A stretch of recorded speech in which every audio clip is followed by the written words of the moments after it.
Bab pendahuluan, Ayah Kaya, Ayah Miskin. Dalam buku Rich Dad, Poor Dad, karya Robert T. Kiyosaki, memperkenalkan kita pada konsep utama yang menjadi dasar buku ini.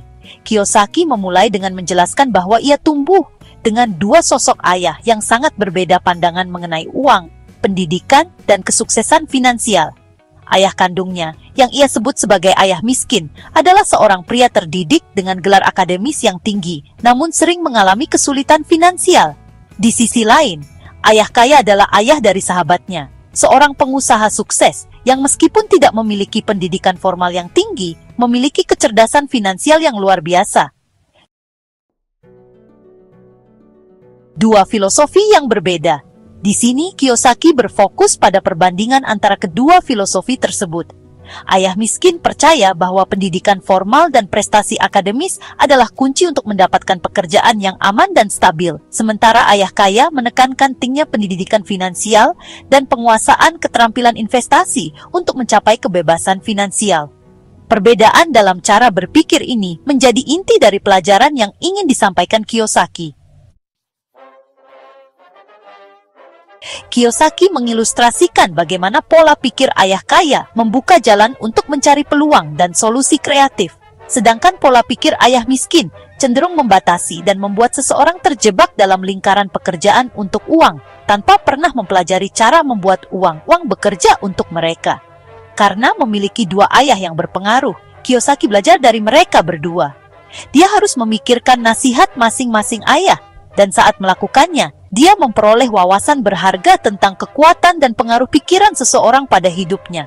Misalnya, ayah yang satu mempunyai kebiasaan mengatakan, "Saya tidak mampu membelinya." Ayah yang lain melarang penggunaan kata itu. Dia berkeras agar Kiyosaki bertanya, "Bagaimana saya membelinya?" Yang satu pernyataan, yang satunya lagi pertanyaan. Yang satu melepaskan kita dari kesulitan, yang satunya lagi memaksa kita berpikir. Ayah miskin menjelaskan bahwa dengan secara otomatis mengatakan, "Saya tidak mampu membelinya." Otak kita akan berhenti bekerja. Sebaliknya, ayah kaya dengan mengajukan pertanyaan, "Bagaimana saya membelinya?"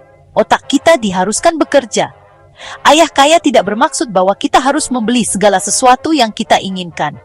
Dia fanatik dalam hal melatih pikiran kita, komputer paling hebat di dunia. Ayah kaya berkata, "Otak saya semakin kuat setiap hari karena saya melatihnya. Semakin kuat otak saya, semakin banyak uang yang saya hasilkan." Dia meyakini bahwa secara otomatis mengatakan, "Saya tidak mampu membelinya" adalah tanda kemalasan.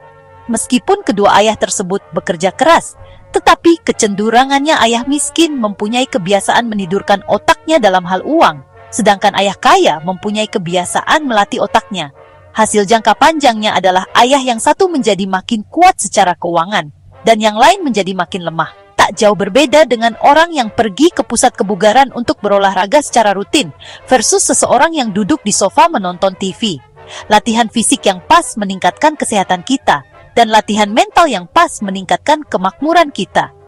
Ayah miskin merekomendasikan, belajarlah yang giat, agar kamu bisa menemukan perusahaan yang bagus sebagai tempat kerja. Satunya lagi merekomendasikan, belajarlah yang giat agar kamu bisa menemukan perusahaan yang bagus untuk kamu beli. Ayah miskin mengatakan, "Alasan saya tidak kaya adalah karena saya memilikimu, nak." Satunya lagi mengatakan, "Alasan saya harus kaya adalah karena saya memilikimu, nak." Ayah kaya mendorong obrolan tentang uang dan bisnis di meja makan, sedangkan ayah miskin melarang topik uang dibahas saat makan. Ayah miskin berkata, "Dalam hal uang, bermainlah secara aman, jangan mengambil risiko."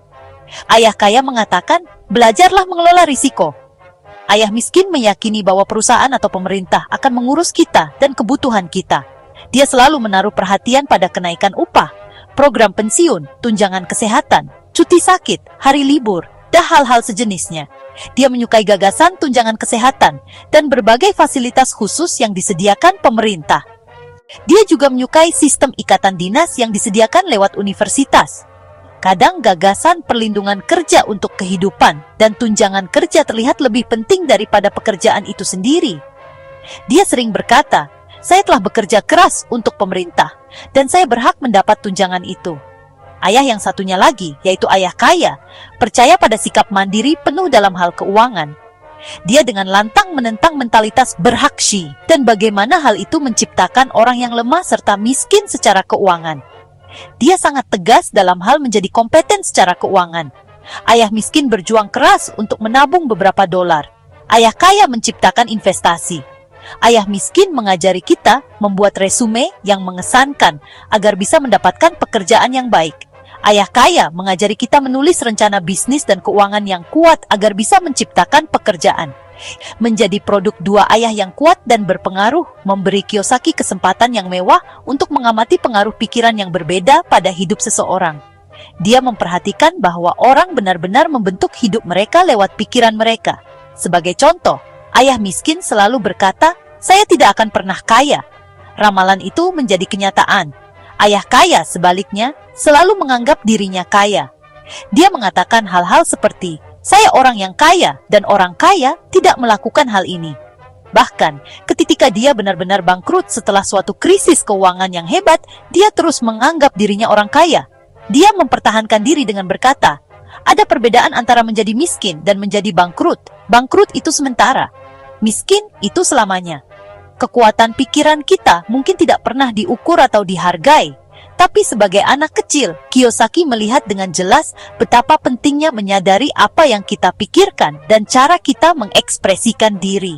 Kiyosaki memperhatikan bahwa ayah miskin itu miskin bukan karena jumlah uang yang dia hasilkan, yang sebenarnya besar, tapi karena pikiran dan tindakannya. Sebagai anak kecil yang mempunyai dua ayah, Kiyosaki menjadi benar-benar sadar tentang perlunya berhati-hati memilih pikiran yang akan kita ambil dan kita jadikan pikiran kita sendiri. Kita harus mendengarkan ayah kaya atau ayah miskin. Meskipun kedua pria itu mempunyai rasa hormat yang sangat tinggi terhadap pendidikan dan pembelajaran, mereka tidak sepakat tentang yang mereka pikir penting untuk dipelajari. Yang satu ingin kita belajar keras, meraih gelar, dan mendapatkan pekerjaan yang bagus untuk menghasilkan uang.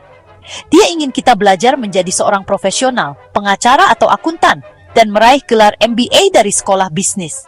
Yang satunya lagi mendorong kita untuk belajar menjadi kaya, memahami cara kerja uang, dan belajar membuat uang bekerja untuk kita. "Saya tidak bekerja untuk uang," adalah perkataan yang dia ulang berkali-kali. "Uang bekerja untuk saya." Pada umur 9 tahun, Kiyosaki memutuskan untuk mendengarkan dan belajar dari ayah kaya tentang uang. Dengan begitu, dia memilih tidak mendengarkan ayah miskin, meskipun dia memiliki gelar dari universitas. Pelajaran awal tentang uang.